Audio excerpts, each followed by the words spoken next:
नमस्कार दोस्तों, मैं कनक बिश्नोई आपका स्वागत करती हूँ आपके अपने शो में जिसका नाम है लोगों की कहानी कनक की ज़ुबानी। तो आइए हम बिना वक्त ज़ाया किए हमारी आज की कहानी शुरू करते हैं जिसका शीर्षक है बेटी हुई है। करण जी के घर में एक बेटी ने जन्म लिया। उस बेटी के आने से सब लोग बहुत खुश थे सिवाय उसकी माँ के। उसकी माँ को एक बेटा चाहिए था। सुमन ने और करण ने उसकी माँ को बहुत समझाया कि माँ क्या फ़र्क पड़ता है कि वंश बेटे से चले या बेटी से, हमें क्या फ़र्क पड़ता है कि वंश बेटी से आगे बढ़ेगा या बेटी से, हमें तो खुश होना चाहिए कि हमारे घर में बेटी हुई है, माँ लक्ष्मी आई है। फिर भी उसकी माँ को कोई फ़र्क नहीं पड़ा क्योंकि उसका मानना था कि वंश बेटों से चलता है, समाज बेटों से चलता है, गौरव बेटों से बनता है। धीरे धीरे बेटी बड़ी हो गई।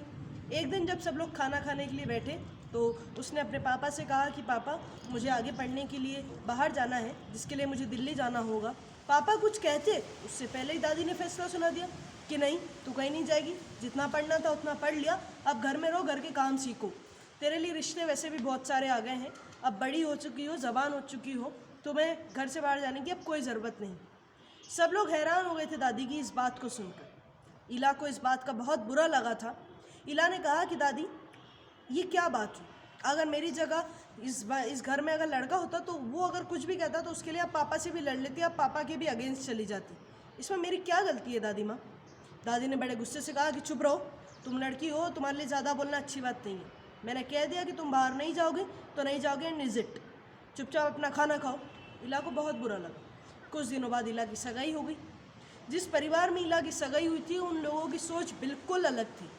उन लोगों की सोच मॉडर्न थी, वो लोग ज़माने के साथ चलते थे। उन लोगों का मानना था कि क्या फ़र्क पड़ता है कि बेटी बाहर पढ़े या बेटा बाहर पढ़े, बेटी काम करे या बेटा काम करे या बहू काम करे।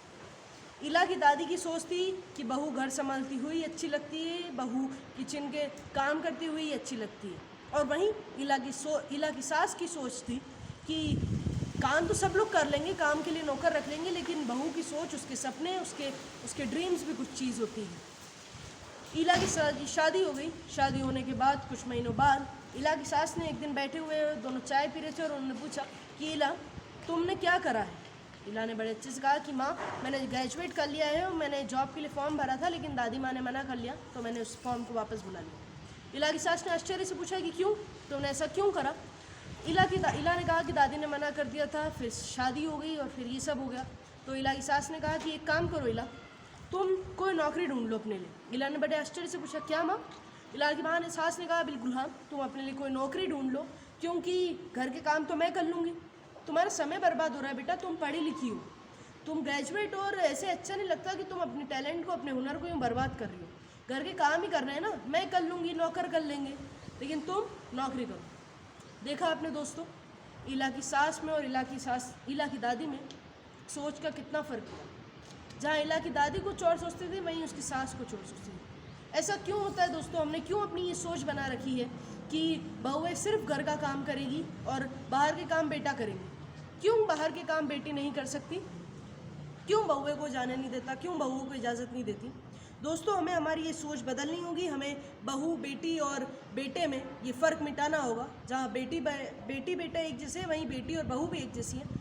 आज के ज़माने में दोस्तों, आज की प्रेजेंट की बात करूँ तो आज भी बहुत सारे ऐसे घर हैं जहाँ बेटी और बहू को एक जैसा सम्मान मिलता है। अगर बेटी पढ़ाई कर रही है तो उनकी ये सोच है कि बहू भी पढ़ाई करेगी, क्योंकि बेटी और बहू एक ही है।